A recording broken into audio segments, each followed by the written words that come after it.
ಮನೆಯ ಮಗಳಿವಳು ನಮ್ಮ ಪುಣ್ಯವತಿ.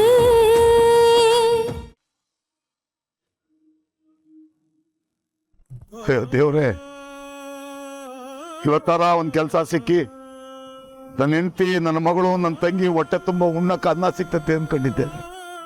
ಅದು ಸಿಗ್ಲಿಲ್ವಲ್ಲಪ್ಪ. ಏನ್ ಮಾಡಿ ನನಗ? ಯಾವ ಬಾಯಿನಾಗೆ ನನ್ನ ಹೆಂಡತಿ ತಕೋಗಿ ಕೆಲಸ ಸಿಗ್ಲಿಲ್ಲ ಅಂತ ಹೇಳಲಿ,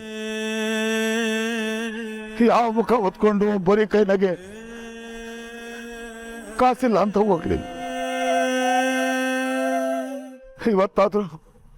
ಇವತ್ತಾದ್ರೂ ಕೆಲಸ ಸಿಗ್ತತೆ ಅನ್ಕೊಂಡಿದ್ನಲ್ಲಪ್ಪ. ಯಾಕಪ್ಪ ಹಿಂಗ್ ಮಾಡ್ಬಿಟ್ಟೆ? ಯಾಕಪ್ಪ ಹಿಂಗ್ ಮಾಡ್ತಾರೆ? ನಾನಿನ್ನೇನ್ ಕೇಳ್ದೆ ನಿನ್ನ? ನನ್ಗೊಂದು ಕೆಲಸ ಕೊಡ್ಸಪ್ಪ, ಒಂದಿಟ್ಟು ದುಡ್ಡು ಬರಂಗ್ ಮಾಡು. ಮನೆಗೆ ಅಕ್ಕಿನೋ ರಾಗಿನೋ ತಗೊಂಡೋಗಕ್ಕೆ ಅವಕಾಶ ಮಾಡ್ಬೋದು. ಕಳ್ತನ ಮಾಡಕ್ಕೆ ಸಹಾಯ ಮಾಡುತ್ತ ಕೇಳ್ದ? ಮೇನೇನು ಗಂಟು ಹೊಡೆಯಕ್ಕೆ ಸಹಾಯ ಮಾಡುವಂತ ಕೇಳಿದ ನಿಂದ? ಅದು ನಾನು ನನ್ನ ಮಗಳ ಮನೆ ಇಲ್ಲೇ ಐತೆ ಈ ಊರ್ನಾಗೆ. ಅಲ್ಲಿ ಹೋಗ್ಬಿಟ್ಟು ಬಿಟ್ಟಿ ಕೂಡ್ತಿನ್ನಕ್ಕೆ ಹೋಗ್ತಿದ್ದೀನ ನಾನು? ಇಲ್ಲ, ಪ್ರಾಮಾಣಿಕವಾಗಿ 4 ಕಾಸು ದುಡ್ಕೊಳಕ್ಕೆ ಅವಕಾಶ ಮಾಡಿಕೊಡು ಅಂತ ಕೇಳಿದ್ರೆ ಯಾಕಪ್ಪ ಇದು ಮಾಡಿಬಿಟ್ಟಿದ್ದೆ? ಯಾಕೆ ಮಾಡ್ತೇನೆ? ಇಲ್ಲಪ್ಪ, ಯಾಕೆ ಹಿಂಗೆ ಪರೀಕ್ಷೆ ಮಾಡ್ತೇನೆ ನನ್ನ ನೀನು? ಇನ್ನು ಏನಾಗ್ಬೇಕು ನನಗೆ? ಇನ್ನು ಏನಾಗ್ಬೇಕು ನನಗೆ? ಆಸ್ತಿ, ಮನೆ, ಮಠ ಎಲ್ಲ ಕಳ್ಕೊಂಡು ಊರು ಬಿಟ್ಟು ಬೀದಿ ಬಿದ್ದಿದ್ದೀನಿ. ಇನ್ನು ಯಾವ ನರಕಕ್ಕೆ ಹೋಗ್ಲಿ ನಾನು? ಯಾಕೆ ಹಿಂಗೆ ಪರೀಕ್ಷೆ ಮಾಡ್ತೀಯ ನೀನು? ನೋಡು, ನನಗೆ ಏನ್ ಬೇಕಾದ್ರೂ ಶಿಕ್ಷೆ ಕೊಡು, ಅನುಭವಿಸ್ತೀನಿ. ಆದ್ರೆ ನನ್ನ ಹೆಂಡತಿಗೆ, ನನ್ನ ಮಗಳಿಗೆ, ನನ್ನ ತಂಗಿಗೆ ಆ ಶಿಕ್ಷೆ ಕೊಡ್ಬೇಡಪ್ಪ. ನಾನು ಇನ್ನೇನು ಕೇಳಲ್ಲ ನಿನ್ನ. ಆ ಮನೆಯವರು 4 ತುತ್ತು ಉಣ್ಣಕ್ಕೆ ನನ್ನ ಕೈಗಳಿಗೆ ಕೆಲಸ ಕೊಡು ಕೇಳ್ತೀನಿ.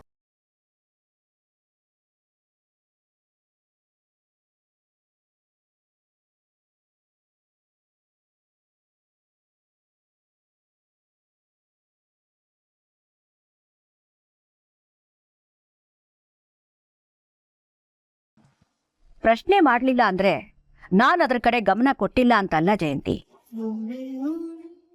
ಅವರಿಬ್ರು ಪ್ರೀತಿಸೇ ಮದುವೆ ಆಗಿರೋದು. ಈಗಷ್ಟೇ ಮದುವೆ ಆಗಿದ್ದಾರೆ. ತಿಳ್ಕೋಬೇಕಾದ ವಿಷಯಗಳು ಸಾಕಷ್ಟು ಇರ್ತವೆ.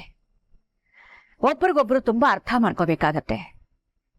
ಅದು ಅಲ್ಲದೆ ಪದ್ಮಿನಿ ನಮ್ಮನೆಗೆ ಹೊಂದ್ಕೊಳ್ಳೋದು ಸ್ವಲ್ಪ ಕಷ್ಟದ ವಿಚಾರನೆ.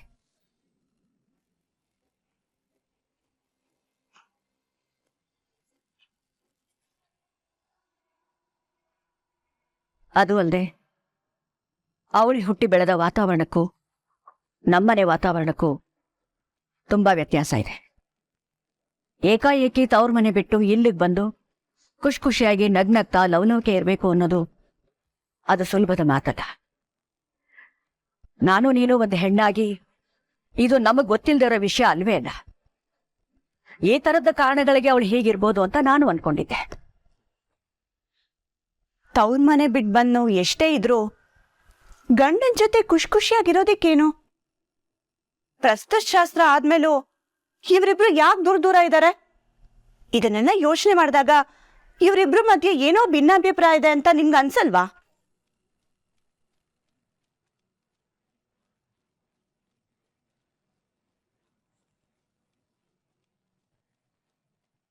ಖಂಡಿತ ಇದು ಯೋಚನೆ ಮಾಡಬೇಕಾದ ವಿಚಾರನೆ ಜಯಂತಿ. ಬರೀ ಅಷ್ಟೇ ಅಲ್ಲ, ನಿನ್ನೆ ರಾತ್ರಿ ಅವರಿಬ್ರು ಮನೆಗೆ ಬರದೇ ಇರೋದಕ್ಕೂ ಈ ಭಿನ್ನಾಭಿಪ್ರಾಯನೇ ಕಾರಣ ಅಂತ ನನಗೆ ಬಲವಾಗಿ ಅನಿಸ್ತಿದೆ. ಯಾಕಮ್ಮಾಜಿ? ಅವರೇ ಹೇಳಿದ್ರಲ್ಲ ಲಾಂಗ್ ಡ್ರೈವ್ ಹೋಗಿದ್ವಿ ಅಂತ. ಅಲ್ಲ, ನನಗೂ ಒಂಥರ ಅನುಮಾನ ಬಂತು. ಆದರೆ ಇದ್ರ ಬಗ್ಗೆ ನಾನು ತುಂಬ ಯೋಚನೆ ಮಾಡೋದಕ್ಕೆ ಹೋಗಲಿಲ್ಲ. ಅವರಿಬ್ರು ಹೊರಗಡೆ ಹೋಗಿ ಬಂದ ಖುಷಿ ಮುಕ್ತಲ್ಲಿ ಕಾಣಲಿಲ್ಲ.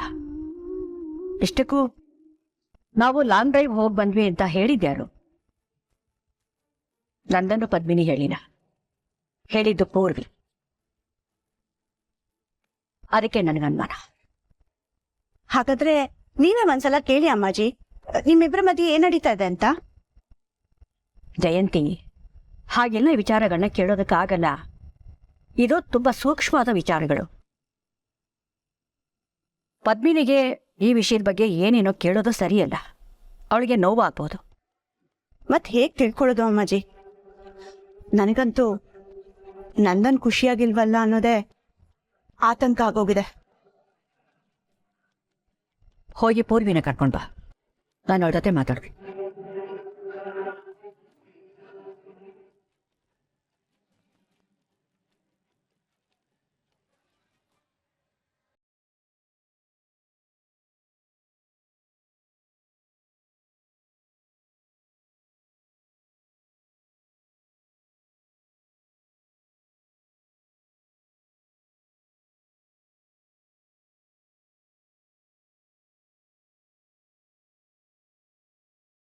ಸರ್ ನಮಸ್ಕಾರ. ನಿಮ್ಮ ಅಂಗಡಿಯಲ್ಲಿ ಏನಾದರೂ ಕೆಲಸ ಇದ್ರೆ ಕೊಡಿ ಸರ್. ಇಲ್ಲಿ ಕೆಲಸ ಖಾಲಿ ಇಲ್ಲ, ನೀವು ಬೇರೆ ಎಲ್ಲಾದ್ರೂ ನೋಡ್ಕೊಳ್ಳಿ.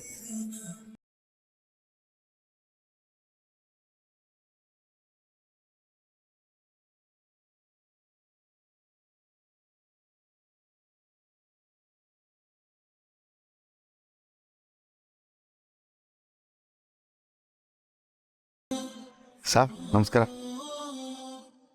ಅದು ನನ್ನ ಹೆಸರು ಭುಜಂಗ ಅಂತ. ನನಗೆ ಎಲೆಕ್ಟ್ರಿಕಲ್ ಕೆಲಸಗಳೆಲ್ಲ ಬರ್ತವೆ. ಏನನ್ನ ಕೆಲಸ ಇದ್ರು ಕೊಡಿ ಸರ್. ನಮ್ಮಲ್ಲಿ ಯಾವ್ದು ಕೆಲಸ ಖಾಲಿ ಇಲ್ಲ ಸರ್. ಒಂದು ದುಡ್ಡು ಕಡಿಮೆ ಕೊಡಿ ಪ್ಲೀಸ್, ಅರ್ಥ ಮಾಡ್ಕೊಳ್ಳಿ ಸರ್.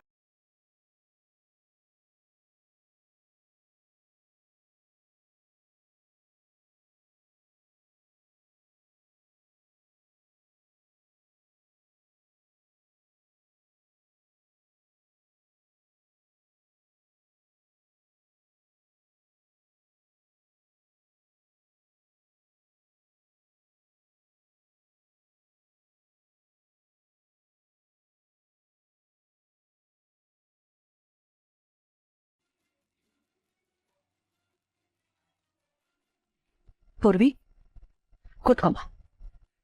ಪರವಾಗಿಲ್ಲ ಅಮ್ಮಾಜಿ. ಏನ್ ವಿಷಯ? ನಿಜ ಹೇಳಬೇಕು ಅಂದ್ರೆ ಈ ವಿಷಯನ ನಾನು ಪದ್ಮಿನಿ ಹತ್ರ ಮಾತಾಡ್ಬೇಕಿತ್ತು. ಅವಳು ಮೊದಲೇ ತುಂಬಾ ಮೃದು ಸ್ವಭಾವದವಳು, ಸೂಕ್ಷ್ಮ. ಅದಕ್ಕೆ ನಾನು ನಿನ್ನನ್ನು ಕರೆದು ಮಾತಾಡ್ತಾ ಇದ್ದೀನಿ. ಅಯ್ಯಯ್ಯೋ, ಇವ್ರು ಅದೇನ್ ಕೇಳ್ಬೇಕು ಅಂತಿದ್ದಾರೆ?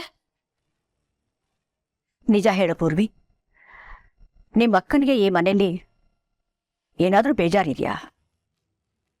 ಬೇಜಾರು ಅಂದ್ರೆ?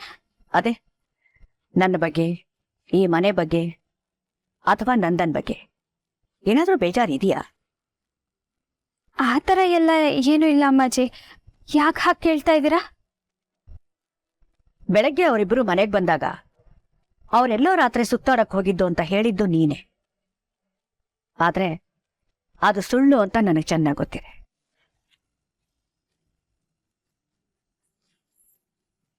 ಪದ್ಮಿನಿ ಈ ಮನೆಗೆ ಬಂದಾಗಿಂದ ಅವಳು ಮಂಕಾಗಿರೋದನ್ನ ನಾನು ಗಮನಿಸ್ತಾ ಇದ್ದೀನಿ. ನಂದನ್ನು ಪದ್ಮಿನಿ ಇಬ್ರು ನಮ್ಮೆದುರುಗಡೆ ಮಾತ್ರ ಖುಷಿಯಾಗಿರ್ತಾರೆ. ಆದ್ರೆ ಅವರಿಬ್ಬರ ಮಧ್ಯೆ ಏನೋ ಒಂದು ಮನಸ್ತಾಪ ಇದೆ ಅನ್ನೋದು ನನ್ನ ಅನುಮಾನ.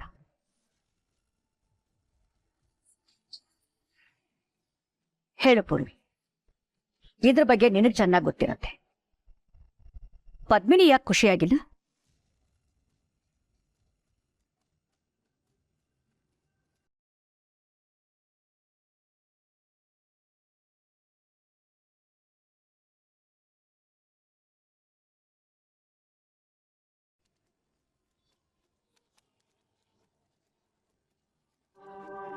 ಅವಳು ಯಾಕೆ ನನ್ನ ಪಕ್ಕ ಮಂಟಪದಲ್ಲಿ ಕೂತಿದ್ಲು?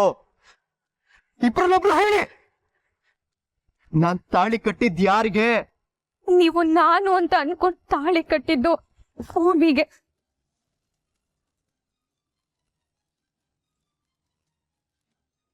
ಇದಕ್ಕೆಲ್ಲ ಕಾರಣ ನಾನೇ ಅಮ್ಮಾಜಿ.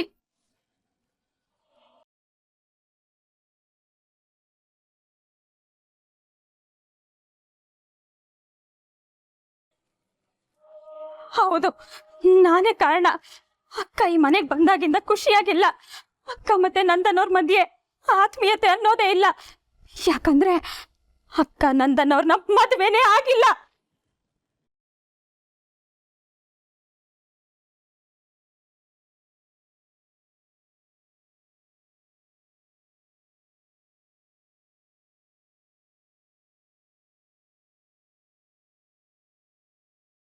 ಏಯ್ ಏನ್ ಹೇಳ್ತಿದ್ಯಾ ನೀನು? ಮದ್ವೆ ಆಗಿಲ್ಲ ಅಂದ್ರೆ ಮದ್ವೆ ಮನೇಲಿ ನಂದನ್ ತಾಳಿ ಕಟ್ಟಿದ್ ಯಾರಿಗೆ? ನನಗೆ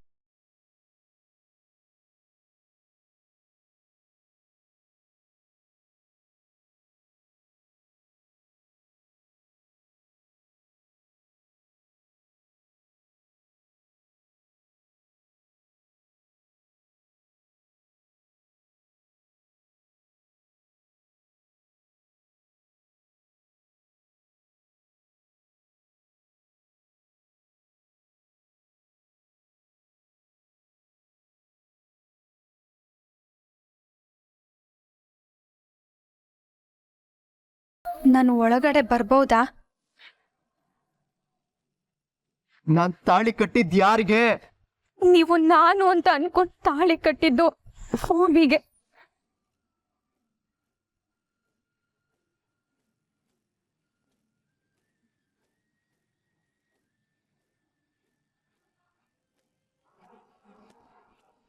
ನನ್ಗೆ ಗೊತ್ತು ನಿಮಗೆ ತುಂಬ ಕೋಪ ಇದೆ ಅಂತ, ಆದ್ರೆ ನಾನು ಹಿಂಗೆಲ್ಲ ಕೇಳ್ದೆ ಅಂತ ನನ್ನ ಮೇಲೆ ತಪ್ಪು ತಿಳ್ಕೊಬೇಡಿ.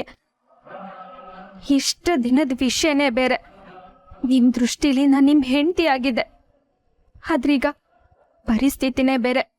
ಯಾಕಂದ್ರೆ ಎಲ್ಲ ಸತ್ಯ ನಿಮಗೆ ಗೊತ್ತಾಗೈತೆ. ನಿಜ ಹೇಳ್ಬೇಕಂದ್ರೆ ನಾನು ಈ ಮನೇಲಿ ಇರಕ್ಕೆ ಯಾವ ಹಕ್ಕು, ಅಧಿಕಾರ, ಯೋಗ್ಯತೆನೂ ಇಲ್ಲ. ಈ ಮನೆ ನಂದಲ್ಲ. ಅದಕ್ಕೆ ನಿಮ್ಮ ಒಪ್ಪಿಗೆ ಕೇಳೇ ಒಳಗಡೆ ಬರ್ತಿದ್ದೀನಿ.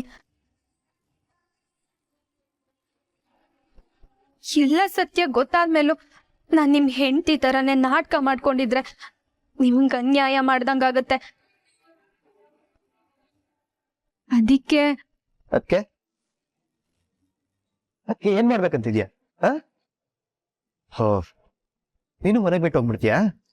ಸರಿ, ಹೋಗು.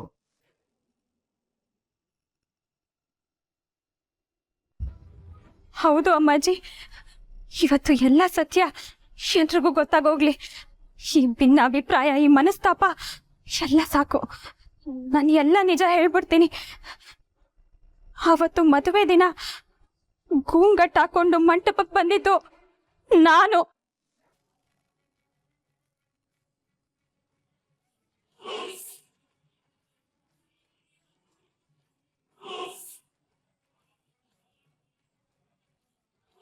ನಂದನವರು ತಾಳಿ ಕಟ್ಟಿದ್ದು ನನ್ ಕುತ್ತಿಗೆಗೆ.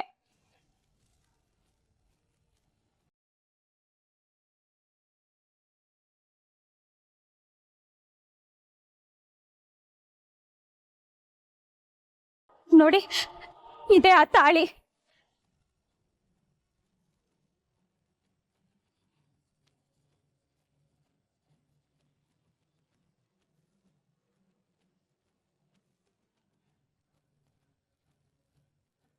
ಅಕ್ಕನ ಕುತ್ತಿಗೆಲಿರೋದು ನಕಲಿ ತಾಳಿ.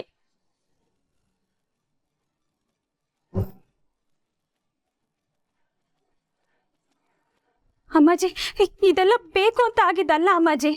ನನಗಿದೆಲ್ಲ ಇಷ್ಟನೂ ಇಲ್ಲ. ನಾನು ಈ ಮನೆ ಸೊಸೆನೂ ಅಲ್ಲ. ನನಗಿದ್ರಿಂದ ಮುಕ್ತಿ ಬೇಕು ಅಮ್ಮಾಜಿ. ನೋಡಿ, ದಯವಿಟ್ಟು ಈಗ ನನ್ನ ಕುತ್ತಿಗೆಲಿರೋ ಈ ತಾಳಿನ ತೆಗ್ಸಿ ನಂದನ್ನವ್ರ ಕೈಯಿಂದ ಅಕ್ಕನ ಕುತ್ತಿಗೆಗೆ ನೀವೇ ಹಾಕಿಸ್ಬಿಡಿ ಅಮ್ಮಾಜಿ. ಆಗ ನಾನು ಈ ಮನೆಯಿಂದ ಹೊಂಟೋಯ್ತೀನಿ. ಪ್ಲೀಸ್ ಅಮ್ಮಾಜಿ.